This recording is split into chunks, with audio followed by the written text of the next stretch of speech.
بسم الله الرحمن الرحيم. بینەران و بیسەرانی کەناڵی ئامۆژگاری لە هەر کوێیەک بن سەلامی خوای گەورەتان لێبێت. یەکێک لەو شتانەی کە ئیسلام لە پێناوی داهاتووە پارێزگاریکردنە لە ماڵ و سامانی مسلمانان و هەروها ئیسلام هانی مسلمانان دەدات کە کار و کاسبی حەڵاڵ بکەن و بەدوای بژێوی حەڵاڵی ڕۆژانەیاندا بگەڕێن. مسلمانانیش دەبێت بۆ هەر کار و کاسبیەک پێش وەخت پرسیار بکەن و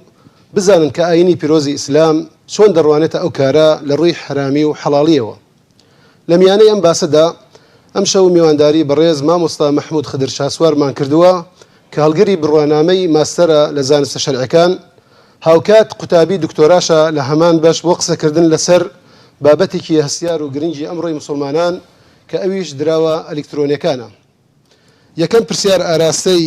میوانەکەم دەکەم و دەڵێم ئەم توێژینەوەی کە کارت لەسەر کردووە چەند کادی خایاندووە؟ الحمد لله رب العالمين والصلاة والسلام على النبي الأمين نبينا محمد وعلى آله وصحبه أجمعين. من دوای ئەوەی کە ئەو ڕیکڵامەم بینی لە ئەکادیمیای کەناڵی ئامۆژگاری کرا کە داوای لە بانخوازان کردووە، داوای لە ئیمام و خەتیبەکان کرد کە هەر کەسێک بتوانێت توێژینەیەک بکە خود بەحثێک بکە دەربارەی ئەم مەسەلە تازەیە کە مەسەلەی دراوە ژمارەیەکانە، کارێکی چاکە و دەرگا بۆی واڵایە. مژ ئەوم بە دەرفەتێکی چاک زانی کە بەحثێک بکەم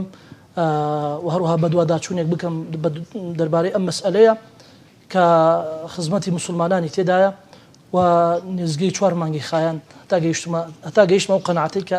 ئیسە خۆم بۆ خۆم گەیشتمە پێی. خۆی گەورە پاداشتی خێرت داتەوە. مامۆستا لە کۆندا خەڵکی چۆن کڕین و فرۆشتنیان لەگەڵ یەکتیا کردووە؟ پێش دەرکەوتنی دراوەکان ئەوە بۆ خەڵک لە ڕێگەی مقایەضەوە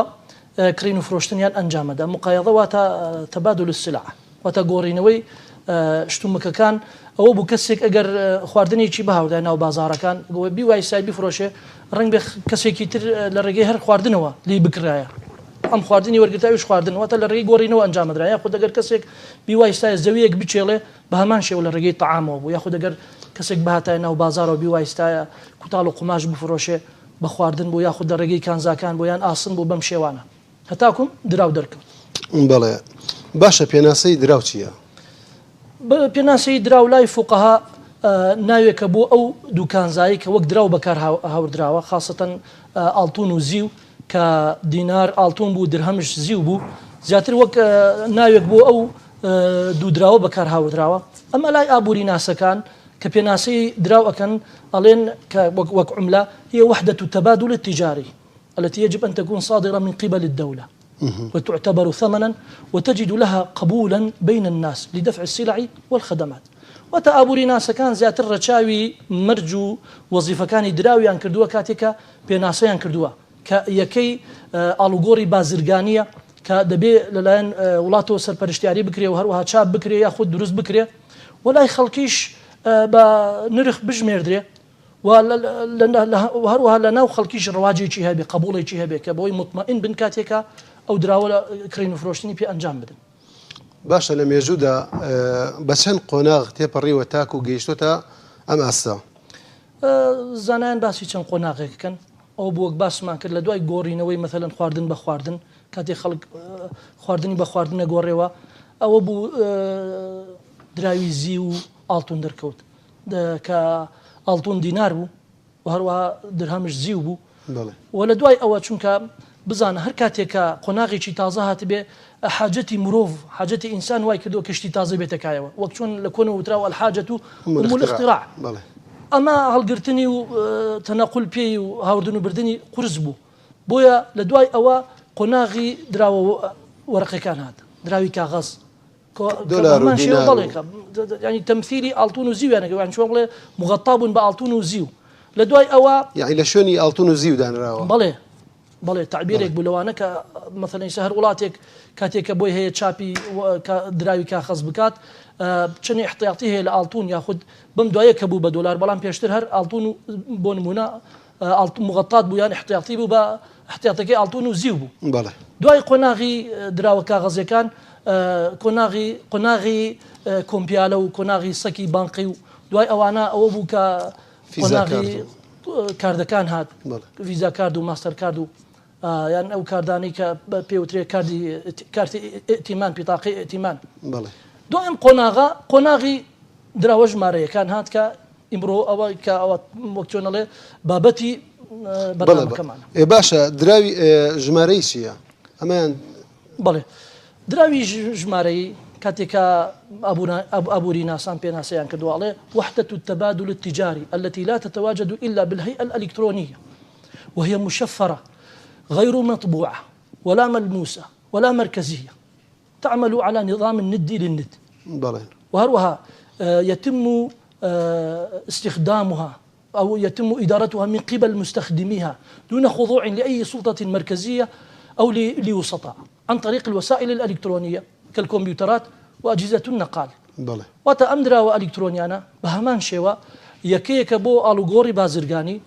بلا مشفرة واتا يتمتع بالسرية التامة يعني بجوري زور نهيني أنجام أدريه بين الندي والند واتا لبين مرسل مستقبل بين كريارو فروشيار هيج كسيك نازاني كاتيكا أم كرينو فروشتني أمدرا وبكادي هيج كسيك نازاني چي أنجامي داو چه طرفي مستقبله وچه طرفي مرسله بويا كأنجام أدري للايني سرپرشتيارەکانی و كأنجام أدري هيج خاضعني بو هيج سلطة شي مركزي لا جر كيف هيج قانون يكنيه ولا جر كيف هيج ولاية يكنيه يعني بشتيكي ياساينية وهيج حمايتي شينيو نما مطبوعة واتا نما الموسى برجستانية وبردستانية مشفرة بله وهروها للرقي أجهزة إلكترونية وك كمبيوتر وك موبايل وامشتانا ياخذ آيباد وامشتانا كاتي أجر كسيك بيوي هاي بي دبي محفظة شيء إلكتروني هبي وتجزدان شيء إلكتروني هبي لسر سيستمي بلوكتشين أو كاري بودي تكايو. باشا ميجوي دركوتني أم دراوة بوكي دقريتوا. زياتر بوصالي 2009 قريتوا. 2009. بله. باشا كي كم كسبوا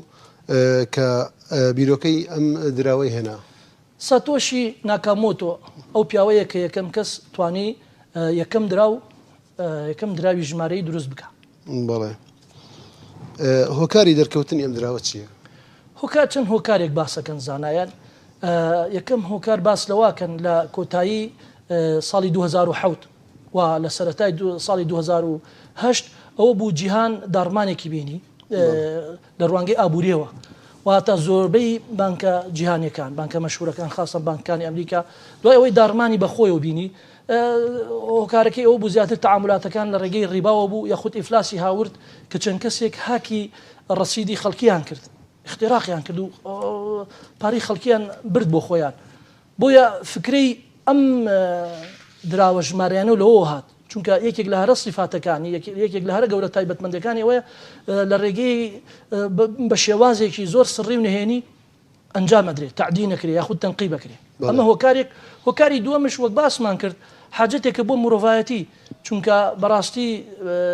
بەکارهاوردنی ئەم دراوە لە کڕین و فرۆشتن و ئاڵ و گۆڕ زۆر ئاسانە و زۆر بەپەلەی ئەنجام ئەدرێ یعنی زۆر مرۆڤی ئیسراحەت کردووە لەوەی کە تەکلیفی تیانە پارەی حەواڵە نادا لە ماڵەکەی خۆت زۆر بە ئیسراحەت و بەڕکێفی خۆت زۆر بە ئاسانی و زۆر بەپەلا سەر شێوازی سورعەت ئەم کڕین و فرۆشتن لەوێ ئەو دراوە ئەنجام ئەدەیت. هۆکاری سێمش هۆکارێکی سیاسیە زیاتر کە باسی و لێواکەن ئەڵێن ئەوانەی لە پشتی دروستکردنی ئەم دراوەن چەند جیهەتێکن کە ئەیانەوێ ئابووری جیهان لە ژێر ڕکێفی خۆیان بێ بۆەوەی ئەگەر هەر وڵاتێک بە قسەیانی نەکرد یاخود جیهەتێک بە قسەیانی نەکرد بتوانن اقتصادەکەی یاخود ئابوووریەکەی تدبیرکەن بیرروخێنن ئەنی بینیمان چی بەسەر ئابووری ئێران هات یاخود پێشتر بەسەر عێراق هات یاخود بەسەر ڤێنزوێلا هات یاخود بەسەر تورکیا هات. باشە مامۆستا ئەم دراوە ینی جۆری زۆرە یان یەک جۆرێکە ئەم دراوە هەتا ئیساڵێن بە هەزارەها دراوی لێ دروست کراوە چونکە بۆ دروستکردنی ئەم دراوە زەحمەت نییە هەتا هەر کەسێک گەبێەوە بەناو خۆیەوە یعنی چۆنەڵێ ئەگە عەقڵی ئەوە بڕ بکە کە بەناو خۆی و دراوێ دروست بکە ئەتوانێ دراوێک دروست بکە یعنی جۆری دراوەکان ئەگەنە هەزارەها بەڵێ هەتا قسە لەسەرەوە کرێت کە 8,000 تێپەڕاند بێ. باشە بڵاوترینیان کامەیە؟ مەشهورترینیان کە باس لەوا کرێ کە بیتکۆینە لایتکۆینە ئیتریۆمە ڕیبڵە کاردانۆیە یان ئیستا لە بۆ نمونە لە هەرێمی کوردستان بیسکۆینە کە هاتۆتە کایەوە ئەمە مەشهورەکانیانە بەڵام لە هەمویان مەشهورتر دراوی بیتکۆینە. باشە مامۆستا بە چەند شێوە ئەتوانی بەدەستی بێنی؟ شێوازەکانی بەدەست هێنانی ئەم دراوە چەند شێوازێکە. شێوازی یەکەم ئەوەیە کە کەسێک خۆی بە دوایدا بگەڕێ و بتوانێت خۆی لە ڕێگەی کۆمەڵێ بەرنامەی مشەفەرەوە لەسەر سیستمی بلۆکچین خۆی بتوانێت دروستی کا. بەڵام ئەمە ئاستەمە و زەحمەتە بۆ خەڵکی بۆ من و تو یەکێکی تر، چونکە ئەمە ئەگەر کەسێک زۆر شارەزا بێ لەو دەبێت ئەوەڵەن زۆر شارەزا بێت لە ڕێگەی بەرمەجیاتەوە و هەروەها جیازێکی زۆر متەتەوڕێوێ. ئەنی ئەگەر تا قسە لەسەرەوە هەیە کە ئەم جۆرە کۆمپیوتەرانی کە لە ژێر دەستی خەڵکیێگە ئەم جۆرە کۆمپیوتەرانە بەکاربێنن ڕنگ بێ بستێ بەرەوەی کارەبایەکی زۆر بەهێزێوێ و چەند سیستمێکی زەحمەتی هەمووی بە کۆدکراوە، هەمووی مشەفەرە هەتاگەیتە ئەوەی کە ببیتە خاوەن بیتکۆینێک. ئەمە ڕێگەی یەکەم. ڕێگەی دووەم ئەوەیە خۆت بچی ڕێگەی بۆرسەکانەوە کە بۆرسەی هەیە بچی بیکڕی پارەکە بدەیت و ببیتە خاوەن بیتکۆین. ئەگە لە وڵاتەکانی تر چونکە نیزامی و سیستمی بانکی کەس ڕەسیدی خۆی هەیە و سیستمی بانکی هەیە ئاسانتر هەر لە ماڵەکەی خۆت کە ڕەسیدت لەسەر سیستمە بانکیەکە تەحویلەکەیتە سەر ئەو بیتکۆینەیە خودت کڕین و فرۆشتنە ئەنجامە دێت لە ماڵەکەی خۆت زۆر ئاسانە. بەڵام تۆزی لە وڵاتی ئێمە ئەوە لەبەرەوەی سیستمی بانقی هەموو کەسێک نیەتی یاخود ئەتەرنێت زعیفە ئەوە ڕنگ بێ ئاستەم بێ شێوازێکی ترش تو خودی دراوەکە تو خۆت نایکرد بگرە لە ڕێگەی کۆمپانیانەکانی وەبەرهێنانەوە ئەتوانی ببیتە خاوەن ئەو دراوە. بەڵێ ئەم چەند ڕێگەی هەیە کە هەتا ببیتە خاوەن بیتکۆینێک. بێگومان هەموو دراوێک تایبەتمەندی خۆی هەیە. ئایا ئەم دراوە تایبەتمەندی چییە؟ بڵێ لە هەرە تایبەتمەندیە دیارەکان بۆ ئەم دراوە یەتەمەتەع بالئەمان. کاتێک کە ئەگەر کەسێک کڕین و فرۆشتن بەم دراوە بکە تەمینە لەوەی کە نەئەدزرێ و هەروەها نەتەزویر شەکرێ و هەروەها یەتەمەتەع بسڕیەت تامە. کەس نازانێت تو خاوەن چیت چەندێکت هەیە یان چەندێکت نییە. بۆیە بۆ هەر شوێنێک تەحویلیکەی کەس پێت نازانێت پارە لەگە خۆت نابێتە مەثەلەن بانکەکان و لەگە ئەمە بەس چییە نادزرێت؟ چۆن نادزرێ؟ نادزرێت لەبەر ئەوەی ینی چۆنەڵێ بە شێوازێک دروست کراوە کە هەمووی شەفراتە هەمووی جەفرەیە هەمووی بە کۆدکراوە بە ئاسانی هاک ناکرێت. هەتا ئێستا هاکەرەکان نەیانتوانیوە اختراقیکەن و حیساباتی ئەو خەڵکی کە خاوەن پارەن بتوانن بیبەن بۆ خۆیان. بۆیە ئەم نهێنیە ئەمە تایبەتمەندیەکی زۆر گەورەیە بۆ ئەم دراوە، چونکە ئێمە کە باسی ئەم دراواکەین دەبێ باسی چاکەکانی بکەین و باسی خراپەکانشی بکەین. لایانی سلبی و ئیجابی. لایانی سلبی و ئیجابی. تایبەتمەندیەکی تر ئەوەیە زۆر ئاسانە کڕین و فرۆشتنی ئەم دراوە زۆر ئاسانە. تو لە ماڵەکەی خۆت دانیشتووی تا معاملەی پێ و ئەنجامە دەی. تایبەتمەندیەکی تر ئەوەیە بەپەلا ینی ڕۆتینی تیانە مامەڵەکردن بەم دراوە ڕۆتینی تیانە و مەثەلەن کاتت زۆر لێ نابا تۆ لە ماڵەکەی خۆت دانیشتوویتەوە ئەم کڕین و فرۆشتن ئەنجامە دەی. تایبەتمەندیەکی تر ئەوەیە تەکلیف چۆنەڵێ پارەی زۆر تێ ناچێ پارە زۆر پێسەرف ناکە مکلیف نییە. چکە تۆ ئەگەر هەر حواڵەیەک بکەی بۆ هەر وڵاتێک دەبێت پارە بدەیت. ئەمە نا پارە تەحویلەکەی تو لە ڕێگەی بتکوینەوە و کۆینەوە ببێ ئەوەی کە هیچی تێ بچێ تەکلیف ناکە. و تایبەتمەندیەکی ترش ئەوەیە کە ژمارەکەی مەحدودە باس لەوا کرێ کە ئەوانەی سەرپەرشتیارەکەن دەنگۆی ئەوەیان هەیە یان قسە لەسەرەواکەن کە ژمارەی بیتکۆین لە 21 میلیۆن ئەگەر توانیان 21 میلیۆن بێن نەکایەوە ئیتر ژمارەی دروستکردنی ئەم دراوە کۆتایی دێ کە هەتا ڕنگ بێ هەتا ساڵی 2140 بخایەنێ. مەبەستشان چییە بۆ ژمارەکەی مەحدودە بۆ ئەوەی نرخەکەی هەر بە بەرزی بمینێتەوە تەضەخمی تێ نەکەوێ یاخود بێ نرخ نەبێ کاتێک بۆی کە زۆر بوو بەهۆی ژمارە زۆرێ. بەڵێ مامۆستا ئایا مەترسیەکان چین لە بەکارهێنانی ئەم دراوە؟ بەڵێ مەترسیەکان زۆرن. یەکێک لە هەرە گەورە مەترسیەکان ئەوەیە کە جهالة المصدر وجهالة الضامن وجهالة المتحكم به. ئەو مەصدەرەی کە دراوی بیتکۆین ئەباتڕێەوە یاخود هەموو دراوەکان هەموو دراوە ژمارەیەکان مەصدەرەکەی مەجهولە دیار نییە چی باتڕێەوە دیار نییە چی باتڕێەوە چونکە خاضع نییە لە ژێر ڕکێفی هیچ قانونێک نییە لە ژێر ڕکێفی هیچ وڵاتێک نییە. بۆی تۆ گەر بەشداریت کرد لە کڕین و فرۆشتنی ئەم دراوە بەیانی ئەگە خورا یاخود سقوتی کرد ناتوانانی یەقەی هیچ کەسێ بگری. بۆیە کەس زەمانت ناکە زەمانەت نییە بۆیە هیچ کەسێک بڕۆ داوا بکە کاتێکە بیتکۆینێکە کڕی داوای عقد بکە هیچ عقدێکت بۆ ناکەن هەر بۆرسەیەک بیکڕی لێکا کە زەمان بۆی کە من ئەگە ئەم ئەفەوتەیە واتاتوانی بڵێن هیچ ڕەسیدێکی عالەمی نییە. ئەوەش معایبێکی ترا یان ئەو بانکە فەرمیەکان کە مغەتات نییە بە احتیاطی نییە ئێمە باسمان لەوە کرد کە دراوە کاغەزیەکان سیرەکەی هەر وڵاتێک بۆی هەیە بە ئان شتێک دراوە کاغەزیەکان چاپ بکە بەپێ ئەو احتیاطی کە لە بانقەتی ئیتر هەیە احتیاطی ئاڵتونی هەیە یاخود هەیە احتیاطی دۆلاری هەیە یاخود هەیە احتیاطی یۆڕۆ هەیە ئەم دراوە هیچ احتیاطیەکی نییە هیچ جێدێکێکی نییە لە بەرامبەردا عیبێکی تر یاخود مەخاترێکی تر بۆ بەکارهاوردنی ئەم دراوە ئەوەیە کە چێنە و کەسانی کە تحکمی پێواکەن نادیارە نازانی چێە و خەتەرێکی تر لە بەکارهاوردنی ئەم دراوە یاخود لە ڕێپێدان بۆ بەکارهاوردنی ئەم دراوە ئەوەیە مەجای زۆرتیایە گروپە تیرۆریستەکان بتوان بە کەیفی خۆیان سیلاحی پێ بکەن یاخود ئەوانەی تیجارەت بە مخدراتەوە کردن یاخود بۆ سپیکردنەوەی پارەی ڕەش و ئەو پارەی کە دزراوە خەڵکانێک پارا دزن ناتوان لە ڕێگەی مەتارەکەی ڕنگ بێ واسییان هەبێت لە ڕێگەی مەتارەکەی خۆیانەوە بەس لە ڕێگەی یعنی واتایی چاودێرێکی لەسەر نییە لە ڕێگەی مەتاری وڵاتێکی تر و تۆ پارێک زەبە لە عەبەی لێت قبول ناکرێ بەڵام لە ڕێگەی کڕین و فرۆشتن بەم دراوە مەثەلەن ئەم پارەیە بیت لە وڵاتەکەی خۆت ئەبێتە بۆرسەکان ئەو جۆرە بیتکۆینانەی پێکڕی یەکسەر لەوێ بۆ کەسی کە ئەتەوێ پارەکەی بۆ بنێری پێڵی کاکە بیکە بیتکۆین و دوای ساغیکەوە بە پارە یاخود بم بفرۆشەوە یاخود کەسێک خراپە یاخود کەسێک وەک باسمان کرد کەسێک ئێرهابێت تۆ توێ پارەیەکی بۆ بنێری بە هەموو شێوەیەک ئەم بەردێگەر لە ڕێگەی درۆی ئەم دراوە ئەتوانی ئەنجامی بدەیت فبۆیە ئەمە هەمووی معایبە بۆ ئەم دراوە ژمارەیانە توانین بڵین ئەم دراوە ئاسانکاریە یان ڕێخۆشکەرە بۆ ئەنجامدانی کردەوەی خراپە زۆر هیچ ڕقابەتی باس لەوە شەکەن کە بەکاردێ بۆ کڕین و فرۆشتنی ڕقیق و عەبید و کۆیلەش یعنی زۆرتر ئەو شتانی کە حکوومەتەکان نایەلن مەثەلەن بەکار بێ لە ڕێگەی دراوی ترەوە تۆ توانی لە ڕێگەی کڕین و فرۆشتنی ئەم دراوە بەکاری بێت باشە مامۆستا لە ڕووی شەرعەوە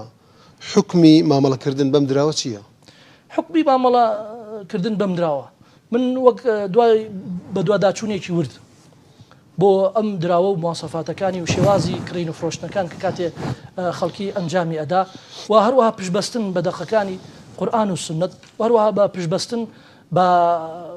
فتوای ئەنجومەنی فتوا لە زۆربەی وڵاتان گەیشتمە قەناعەتی کە جائز نییە کڕین و فرۆشتنی ئەم جۆرە دراوانەوە لەبەر چەند هۆیەک ئەوەڵەن ئەم دراوە مواصفات و مەرج و محەدداتی دراوی شەرعی لەگەڵ ئەم دراوە ژمارەیانە یەک ناگرێتەوە بۆ کاتێک کە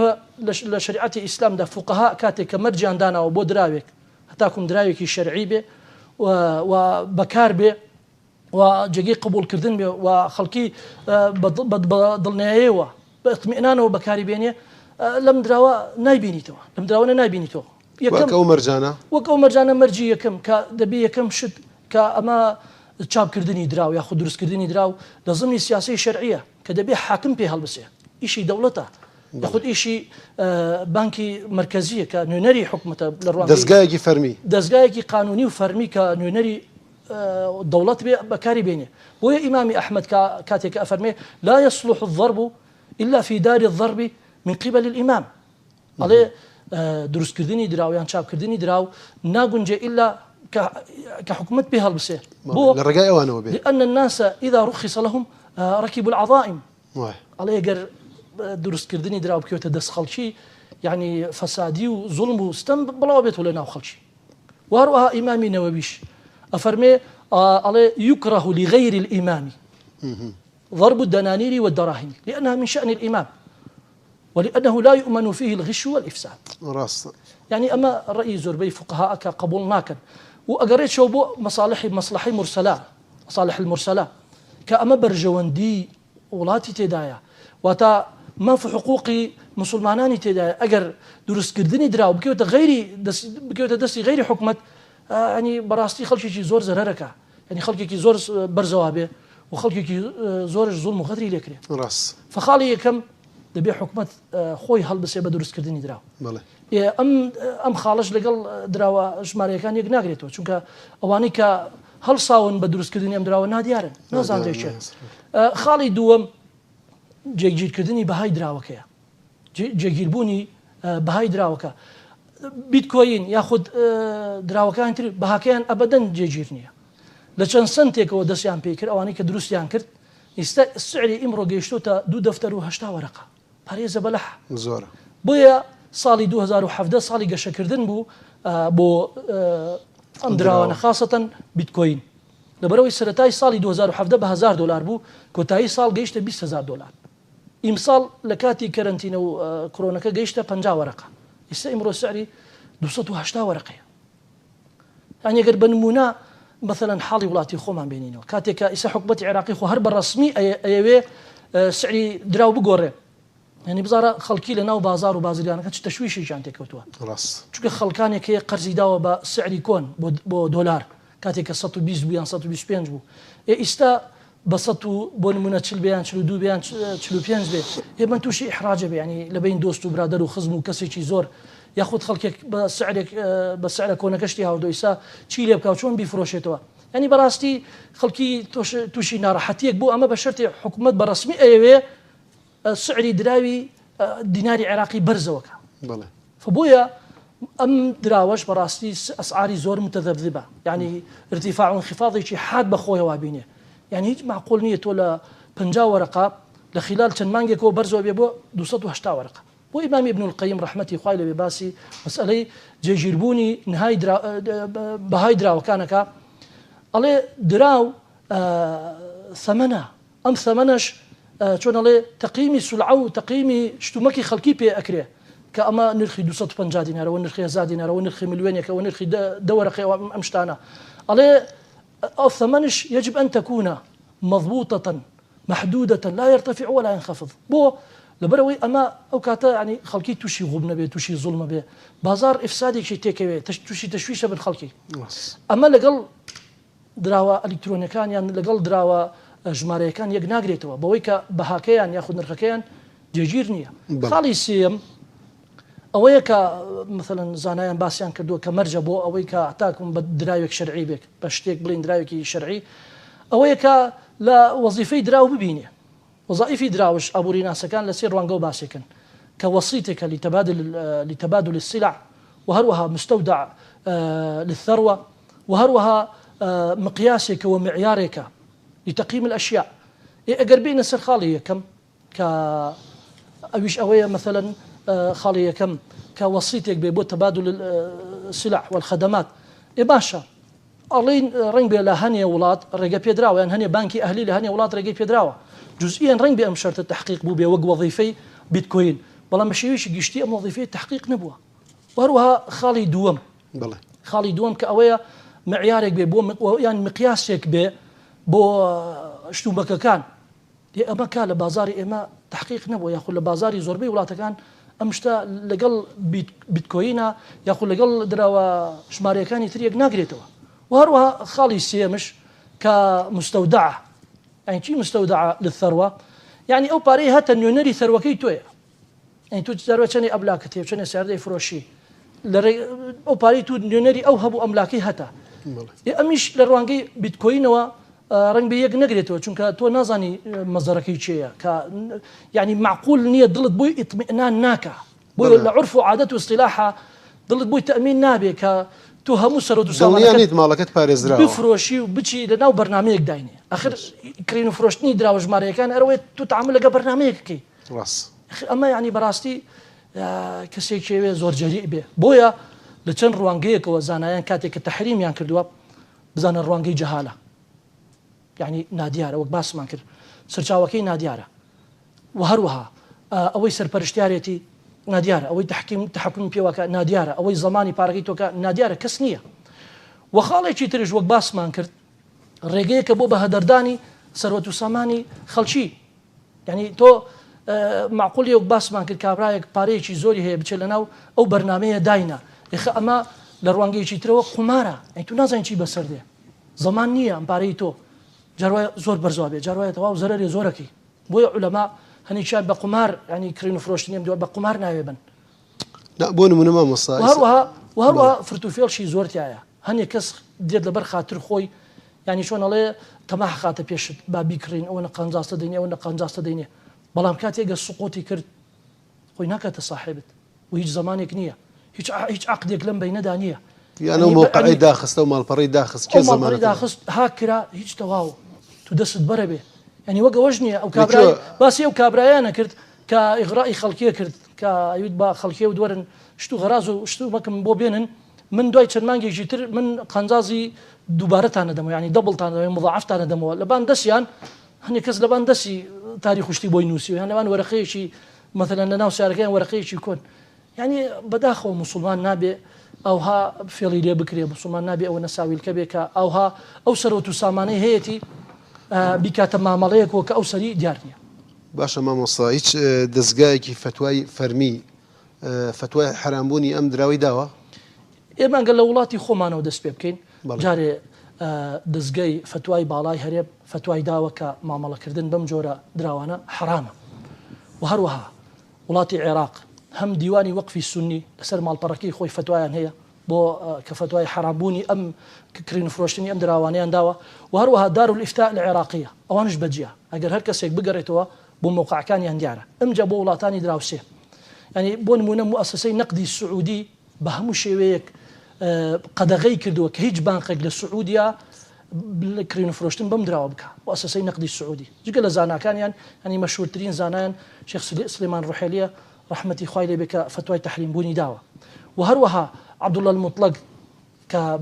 جاران یەکێک بوو لە هەیئەت کیبار العولەما ئەو بە هەمان شێوە فتوای تەحریمبوونی ئەم کڕین فرۆشتن بەم دراوەی داوە. ئەمجا دارالئیفتاء الإماراتية دارالئیفتاء المصرية وجامعي أزهرش أوانا مهم بەڵێ و هەروەها داری ئیفتائی کوێتی داری ئیفتائی قەتەری داری ئیفتائی فەڵەستینی و زۆربەی وڵاتەکانی تر حتا داری ئیفتائی تورکیش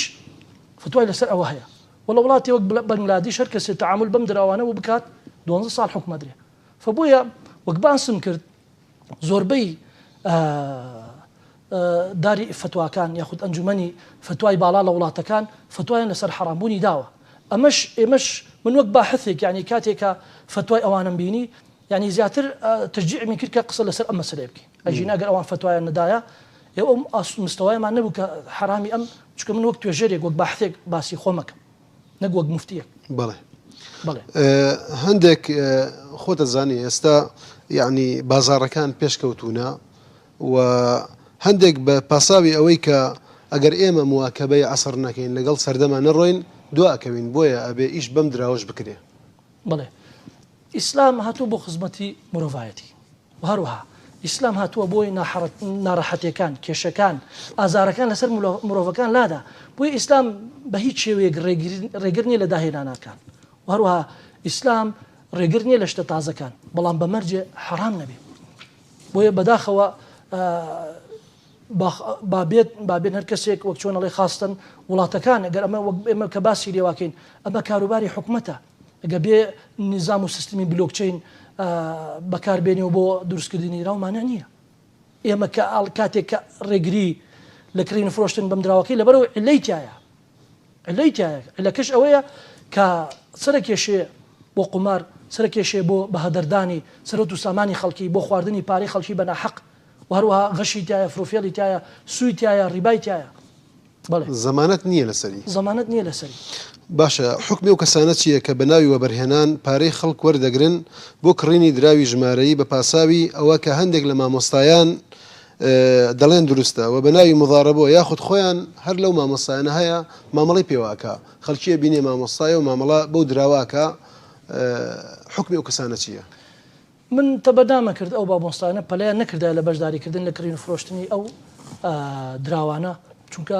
زۆربەی وەک باسم کرد زۆربەی ئەنجومەنی فتوای باڵا لە وڵاتەکان فتوایان لەسەر حرامبوونی داوە تر ئەو مامۆستایە بە چ پاساوێک حەڵالی کردووە من تێناگەم یانی نازانم من هەنێ ئارایی مثلا هەندێک کەسم بین هەنێ طالب علم کە ئەڵێ الأصل في الأشياء الإباحة يعني أصل لە شتەکان مباح مرۆڤ بێنێتە کایەوە خود بەکاری بێنێ یەکێک لەوانە دروستکردنی دراوە ئەخر ئێمە بۆ ئەم دراوەش مادا و هەنێ خەڵکی بەکاری هێنێ و دراوە بۆ کڕین و فرۆشتنی پێوە نەکەین بەڵام وەک باسم کرد ئەم دراوە لەگەڵ ئەو مەرجانەی کە لە شەرعا دانراوە بۆ ئەوەی کە شتێک بە دراو دابدرێ یەک ناگرێتەوە دووش جەهالەتی تایە یعنی چۆن دەڵێ غەرەری تایە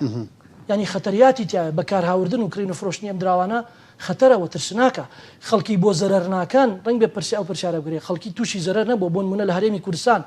لەبەرەوەی لە کۆمپانیەکانی وەبەرهێنانەوە بەشدار ئەبن ئەوە قەرضێکی ڕیبەوی ئەیدەن ئەو مضارەبە نییە چونکە کاتێک کە تۆ کاتێک کە تۆ پارەکەتە دەیتە ئەو کەسەی کە وەبەرهێنانت بۆ ئەکا ئەو پێت ئەڵێ دەسمایەکەت هیچی بەسەر نایە و بۆ نمونە من مانگی 15 وەرەقەت دەدەمێ بە چه حەق و حیسابێک مضاربە ئەوەیە دوو کەس بەشداری بکەن لە شەریکایەتی بکەن کوردێکی خۆمان شەریکایەتی بکەن پارە و ئەسمان لە یەکێکانە ئیش و تەعەب و جوهد لە یەکێک لەوەی ترە واتە خێرەکەیان دیاری کراوە خێرەکەیان نسبەی خێرەکە ڕێژەی خێرەکە دیاری کراوە ڕێژەی خێرەکە لێرە دیاری کراوە بەڵام لە کڕین و فرۆشتنە ڕێژەی خێر دیاری نەکراوە ڕۆژێ بازار باشە ڕۆژەیە خراپ ئەمە لەلایەک لەلایەشی تر هەر کامێکشان مەرجی ئەوە دابنە بڵێ وڵا کاکە دەستمایەکەم نابێ هیچی لەبیان تەرەفی مقابل بێ لە کاکە من گرنتیتە دەمێ مانگی ئەوە نەتە دەمێ ئەم شەرتە باتڵە لە بابەتی مضاربەیە ئەمان لێرە زۆربەی کۆمپانیای وەبەرهێنانەکان ئەو مەرجاکرد ئەڵێ کاکە دەستمایەکە ثابتە من بۆ نمونە گە دەفتەرێکم دەیتێ من مانگی 15 وەرەقەتە دەمێ بەڵام لەو دەفتەرە مانگی 2 وەرەقەت بۆ ئەجێڕمەوە زایدن 15 وەرەقەی قانجاز لە کۆتا مانگش چونکە من 10 مانگی ئەخایەنێ ئەگە دەفتەرێک تەقسیم دەیکەی لە کۆتا مانگش 2 وەرەقەت بۆ ئەجێڕێتەوە و 15 وەرەقەتش بۆ ئەجێڕێتەوە یعنی ئەم دەستمایە ثابت بوو ئەمە بە چ شێوەیەک نازانین لە چ جۆرە ئیش و کارێک لە ثابت بوون و جێگیربوونی سەرمایەکەیە یاخود لە جێگیربوونی ڕێژەی خێرەکەیە خێرەکە ئەبێ یاری بکە ڕۆژێ بازار باشە خێرەکە بەرزە بێتەوە ڕۆژێ بازار خراپە خێرەکە دابەزێ ئەگەر وا بێ ئاساییە بەڵام ئەوەی باسەکەن جێگیرە لێ ترشی هێبراکەم هەردوو لا متفقن لەوەی کە دەستمایەکە نابێکی لەسەر بێ احتیمال لە زەرەرکەن احتیمال ئەو دەستمایە زەرەرکە بەڵام لای ئەمە ثابتە بۆی عولەما فەرمانەکە ئەو مەرجانەی تیا بۆ ئەمە قەرضێکی ڕێبەویە ئەمە مضاربە نییە باش ئەو کەسانەی کە بەشدارە بن لەم کۆمپانیانە یعنی ئەزانن ئەو پارەی ئەوان ئیشیشی پێکرێ ئەزان بەشێکی پیان وتراوە کە کڕین و فرۆشتنی بیتکۆینی پێواکرێ ئێمەش باسمان کرد کڕین و فرۆشتنی بیتکۆین زۆربەی دەمودەستگاکانی فتووا لە جیهاندا یاخود زۆربەی کۆربەندە فقهەکان فتوای تەحریمیان داوە تر ئینسان ینی گەفێڵ لە خۆی نەکا و خۆی هەڵنەخەڵەتێنەوە دیارە ینی مەسەلەکان بە چه عقارێکە ڕۆیشتووە و هەروەها شوبهەی ترشیان هەیە ئەوەیە کە ئەڵێن ئێوە بۆ ئەڵێن وەزیفەی دراوە نابینێ ئەوە نییە بیتکۆین لە هەنوێشێن وەزیفەی دراوە بینێ بەوەی کە کڕین و فرۆشتنی پێواکرێت لە هەنێ بانکی ئەهلی لە جیهاندا ئێمە ئەڵێن وجودی ئەم دراوە زانایان ئەڵێن عەفوەن وجودی ئەم دراوە تەعەدایە لە موڵکی گشتی تەعەدایە لە اقتصادی ئەو دەوڵەتە چونکە زەرەر بۆ اقتصادی ئەو دەوڵەتە ئەگەیەنێ وەک باسمان کرد کەسێک ئەگەر پارە بدزێ یاخود پارەیەکی بە ناشەرعی دەست بکەوێت یاخود هەر بیوێ پارەی ئەو وڵاتە بە قاچاق بەرێتە دەرەوە زۆر بە ئاسانی لە ڕێگەی بیتکۆینەوە ئایباتە دەرەوە چونکە مەزدەرەکەی نادیارە ناشزانی چێ و نازانی هەدەفیان چی ئەوانەی کە نظامی بیتکۆینە بەنەڕێەوە نازانی چێن نازانی هەدەفیان چییە ئەی نازانی سەر بۆ چێ ئەکێشێ بەڵێ مامەسا ئەوترێ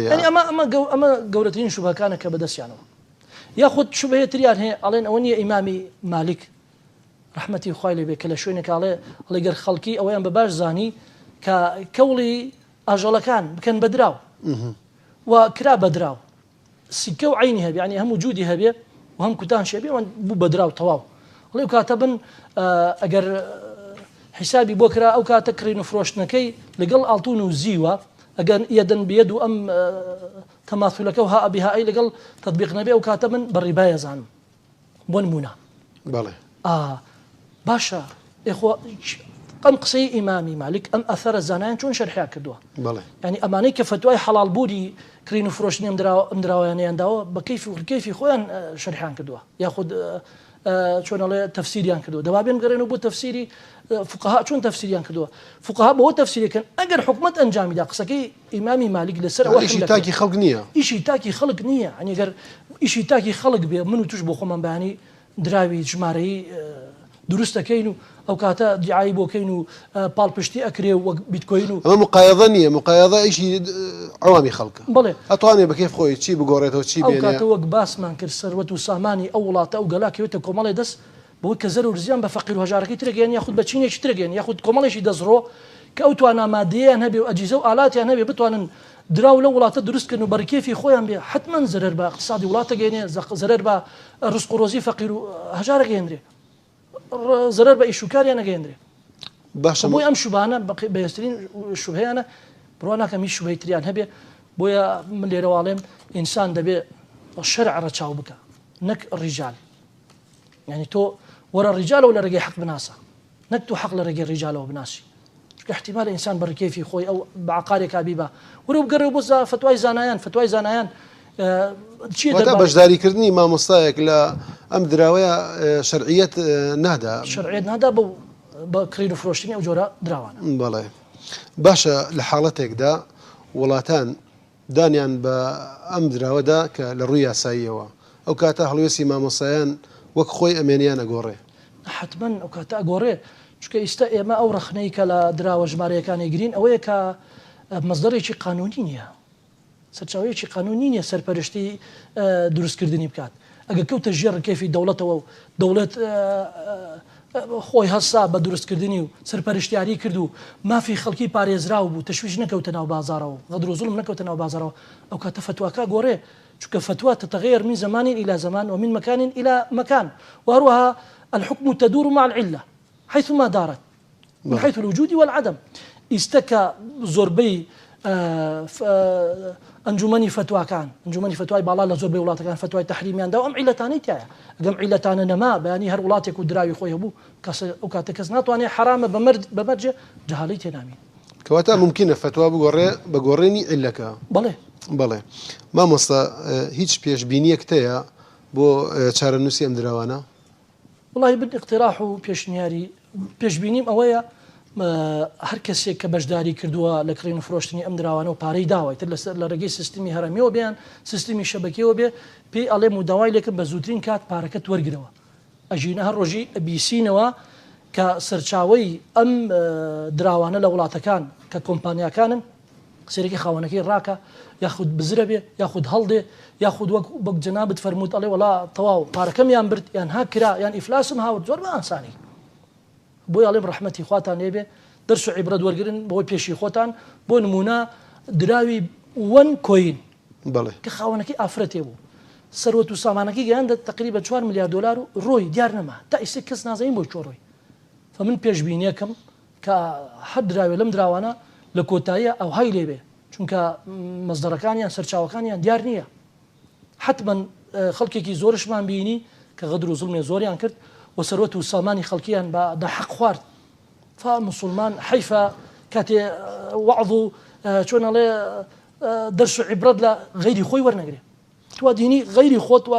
پێشووی خۆت یاخود خەڵکانێکی تر داخ کران پارەکەیان خورا تو لای خۆتەوە بوو دەرس و عیبرەت وەرناگری واز بێن ماسای لە کۆتاییدا ئامۆژگاری چییە بۆ ئەو کەسانەی کە بەم دراوە تێوەگلاون ئەمۆژگاری بەوەیە تەوبە بکەن واز بێنن ئێوە حقیقەتەکەتان بۆ دەرکەوت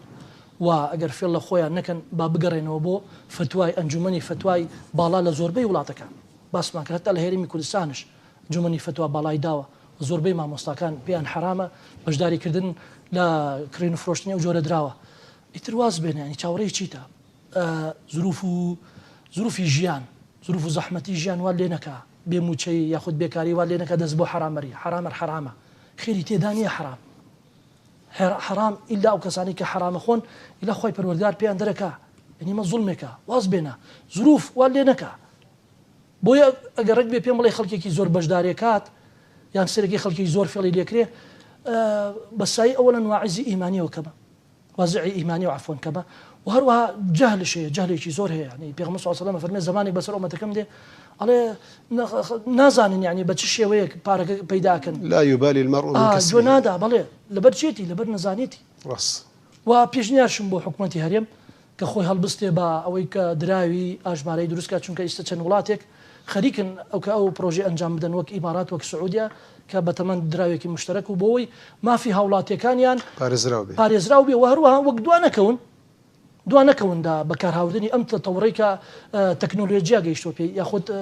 بارە ئەلکترۆنیەکان گەیشتۆ پێی یان بە ئەوانی استفادەی لێ بکەن چەندێک مهمە تاجرێک ئەگەر لە هەر وڵاتێکەوە بۆ وڵاتێکی تر پارەکەی تەحویل کە بە شێوەیەکی زۆر سەریع و هەروەها زۆر بە ئاسانی و لە ماڵەکەی خۆت و هەر لەبان مەکتەبەکەی خۆت لاپتۆپ یاخود مۆبایلەکەت پێ زۆر بە ئاسانی ئەوەیە ئێمە بادوانەکەوین بەڵام بە شێوەیەکی حەڵاڵ نەک بە شێوەیە کە لەگەڵ بنەماکانی حەڵاڵ و حرامی ئیسلام یەک نەگرێتەوە با ئێمە مواکبەی ئەم تەکنەلۆژیا و تەتەوڕەی کە بواری تەکنەلۆژیا و ئەلکترۆنیات گەیشتۆپی با بەو شێوەیە بەڕێوەیەکی شەرعی بەکاری بێن بەڕێوەیەکی شەرعی بەکاری بێن خی گەورە پاداشتی خێر دەداتەوە بە باشترین شێوە بەڵێ بینەرانی خۆشەویست لێرەدا هاتیینە کۆتایی ئەم بەرنامە تا بەرنمەیەکی تر و دیدارێکی تر بەخوای گەورەتان دەسپێرین خواتان لەگەڵ والسلام عليكم ورحمة الله وبركاته. الذين يأكلون الربا لا يقومون إلا كما يقوم الذي يتخبطه الشيطان من المس ذلك بأنهم قالوا إنما البيع مثل الربا وأحل الله البيع وحرم الربا